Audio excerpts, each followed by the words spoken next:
Hi, my name is reptilelegit, and I am an artist on YouTube. I make memes, entertainment videos, as well as original music. She a little broken, he a little hurt, doing everything he can to help her from the dirt. She texts him when she's bored, he texts her cause he loves her, just to find out that the girl is texting many lovers. She playing with his head, and he just wants her back, but he knows everything they had will remain in the past. Alright, let's start with basic things like where are you from and your age. I'm from California, and I am currently 16 years old and turning 17 in about 2 months. Alright, awesome. Okay, so you could say you have an interesting style of music and it's freaking amazing, honestly. Thank you. Could you summarize your music in your own words? So, actually super diverse. I try to hop on from category to category. Like, for example, I'll do some meme rap here and there because I like fast rapping and also like rapping about like a lot of dumb shit. And then sometimes I'm fi as well, and I'll make my own beats. Or there'll be like those rare moments where I'll also do bedroom pop. It's just super diverse. Like I don't even know which category I belong. Yeah, I wouldn't know really what category to put you in, unless meme rap is an entire category on its own. But yeah, why did you start making music? I started making music because it's something that I've always wanted to do ever since I was little. Like even when I was in elementary, I was lyrics, like rap lyrics, like Eminem or something. Like singing wasn't really a thing for me. It would be, and then eventually like I kept practicing and my friends were like, you should make your own music. And then so Dirt looked for beats on YouTube and just started writing lyrics, and then it just went on from there. I just made original music, and then eventually I went to producing like other categories as well and tried to fit whatever I'll be. Okay, cool. So what would you say drives you the most? That's a really good question. A lot of things drive me into making music. I guess my passion for it, in general, it's been a thing ever since I was a child. Just like having the passion. My family, my friends drive me to do music as well.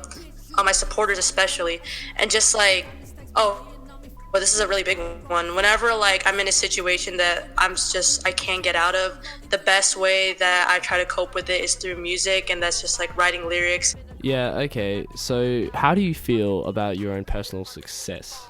Well, I love it. I'm super appreciative towards it. I'm super grateful. And then there would like be times where I'd see numbers always they stack up and down. And then I'm just like in general, I'm super grateful, and I really hope that in the future this could keep continuing, and I'll like be able to, I don't know, be in award shows or something. But yeah, the first time that I saw it happen, like I couldn't believe it at first because again, this was like all a childhood thing, and I would never get at this point, and I don't really want to call it like success yet because I'm still working hard. I'm still like I'm still a teenager. I'm still trying to like figure things out with music and everything.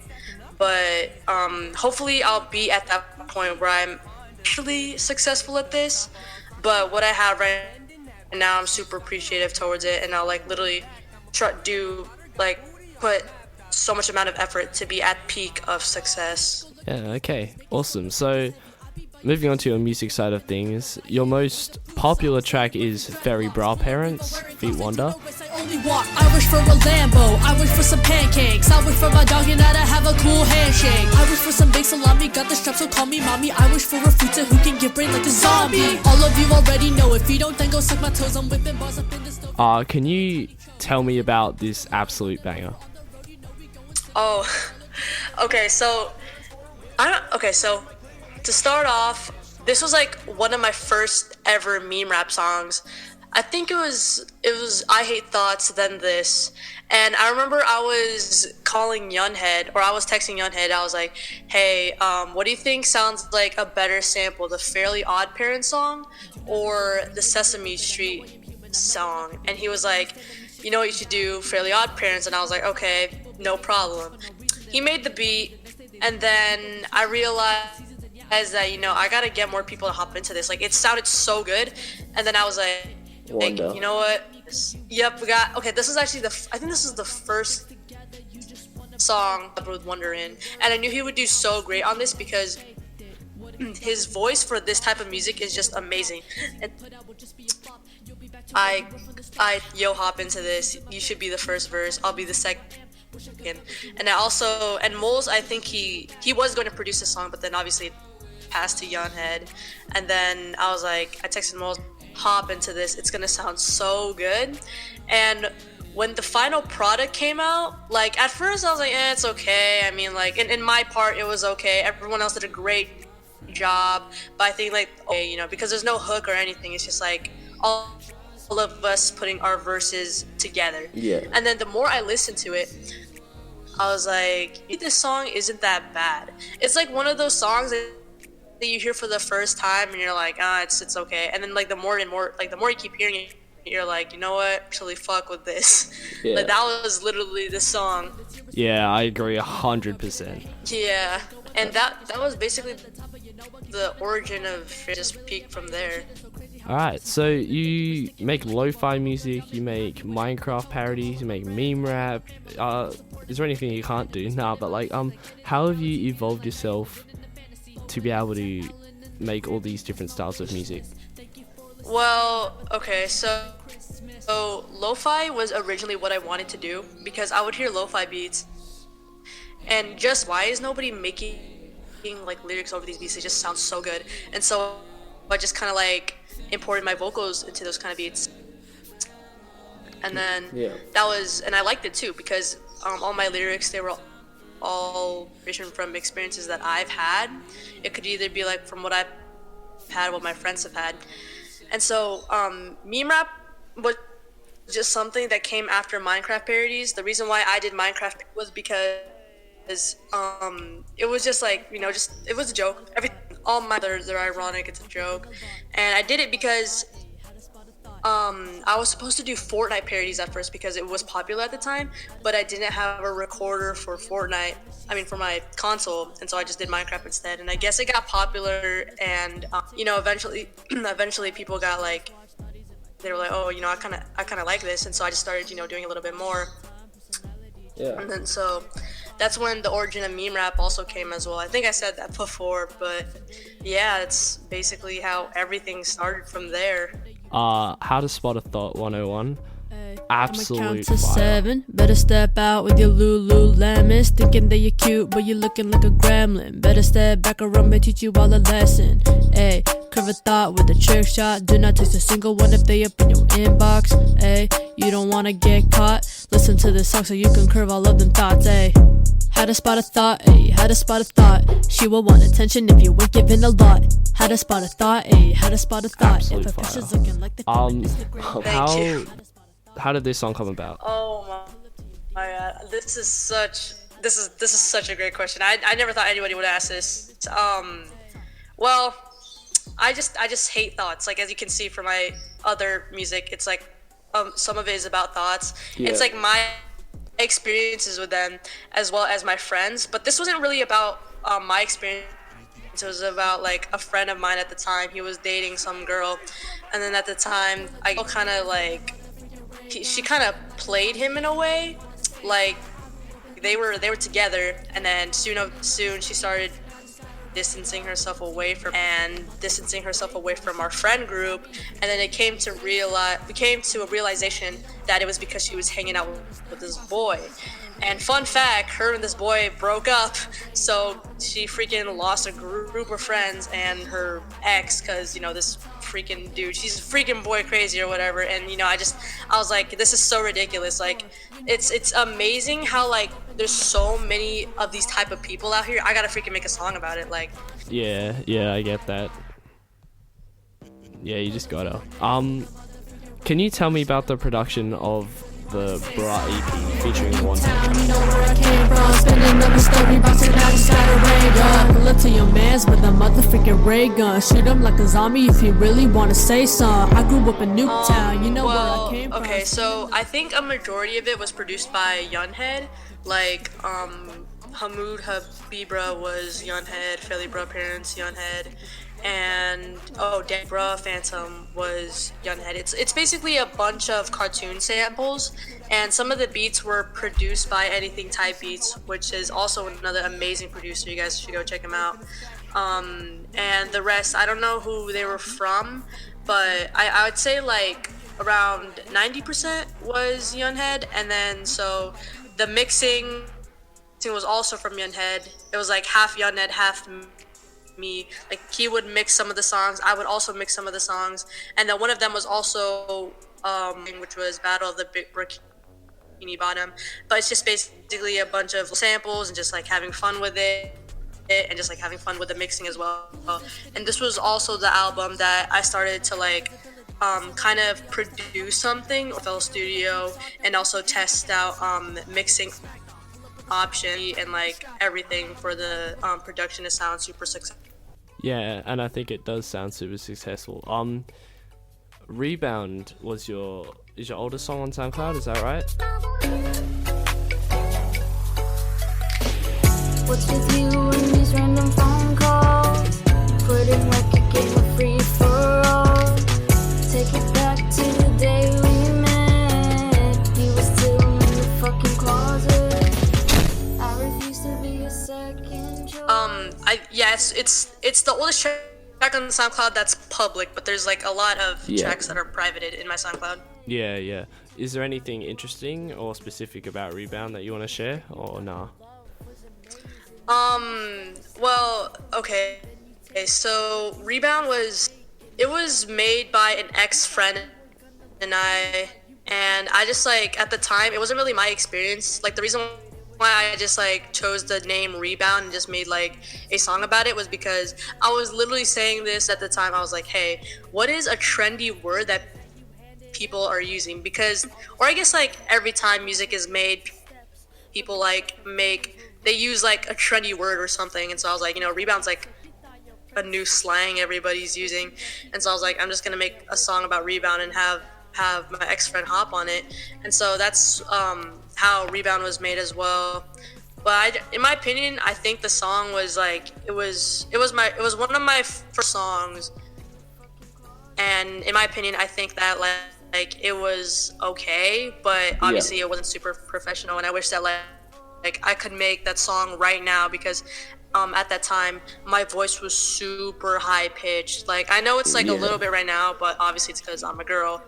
But it was like I was like probably 8th grade at that time. Yeah, so a lot of your tracks are actually Minecraft parodies.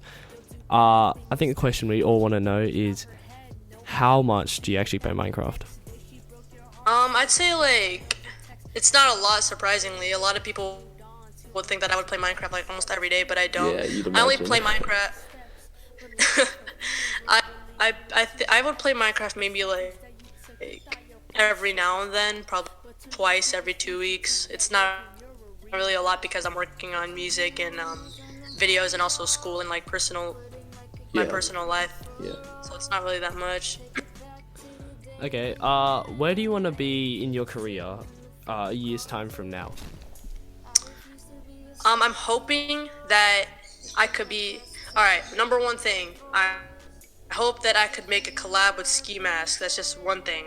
And another thing is I hope that my numbers will stack. I don't know if that's the right word, but I'll say stack, but stack up way higher than it was from now. Like I'll hope to at least maybe 500,000 monthly listeners, and I'm really hoping that my channel would remain active and like I could keep posting work from work, not like consistently, because I get writer's block sometimes, but I'm really hoping that my music could just is from here and my fan base as well. Also, I apologize if you hear squeaking. That's my birds, and they're super loud right now. I have no idea. No, all good. So you're soon to be performing at shows. That's pretty freaking awesome. Yes, thank you. I'm super excited for it as well. Yeah, so how did that come about? How did that become like an official thing that's happening? Well, okay, so originally I was just thinking about it at first, and I just posted about it. I was like, hey guys, what if I have a show or whatever? And then like eventually, I was just like just saying in general. I didn't really like plan on doing it. Yeah, they were like, you should do it. Like you should actually do it. And so I was like, I was reconsidering it, and I was like, okay, like maybe I'll do a show. Maybe not someone. I shouldn't. Well, my friend, his name is T. Loss. He's an event organizer. He swiped up and he was like, hey, I could help this. And I was like, no way. Like, you're actually going to help me organize this. Like, if this actually happens. And he was like, yes, I will actually do it. And so at first I was like a little bit afraid and I was a little bit scared because this will be like my first time performing public. But at the same time, if you want to be a very successful artist and you want to go on and pursue music, you have to like get rid of stage fright. Yeah, you kind of got to take risks and stuff. Yeah, exactly. You have to take risks because because I want to be at the point of like an artist where I get to like win awards, or not win awards, but gain awards, or like, be able to talk in talk shows or something like that. In order for me to do that, I have to get rid of stage fright and just get rid of my fears and like risk. And so I was not guessing, but I was like, the back of my mind, I was like, you know what, you gotta do this. But then at the same time, I was like, you know what, I don't know, because it's scary. But then eventually I said, fuck it, I'm gonna do it. And so I texted him. I was like, hey, let's make this mini tour thing happen. I want to perform. I want to do it done. And he was like, all right, we'll do it. And then so ever since then, we've been contacting venues and like trying to get everything straight. Yeah, that's actually so cool. Thank you. Yeah, so that's pretty much all the questions I've got. Is there anything you would really like to say to your fans? I just want to say that thank you guys so much for supporting the music. Every play, every like, every share means so much. I say it a lot in social media, but trust me when I say it, I really do mean it. And you guys are helping the family grow. I say family because you guys are family, and this all would have happened. And trust me when an artist says this, all of this would not happen if you guys did not help the channel, did not help my music grow or anything. This all would have happened. And also one more thing, Little Timmy's cassette, the prequel of Little Timmy's playlist, is coming out in a month. So please check that out. Thank you. Everyone, please make sure to subscribe or follow Caleb's account. He does amazing. And also check out my SoundCloud as well, soundcloud.com/reptile-legit, and also check out my YouTube channel as well, youtube.com/user/reptile-legit, and I will see you guys in the next video or the next track. Have a great Try day. to put me down to the ground, see me falling. Now you wanna be with me when I'm up, saw you calling. Trip a little bit, I pick money over heartbreak. Rather count my blessings in the bodies that make heartache. You try to put me down to the ground, see me falling. Now you wanna be with me when I'm up, saw you calling.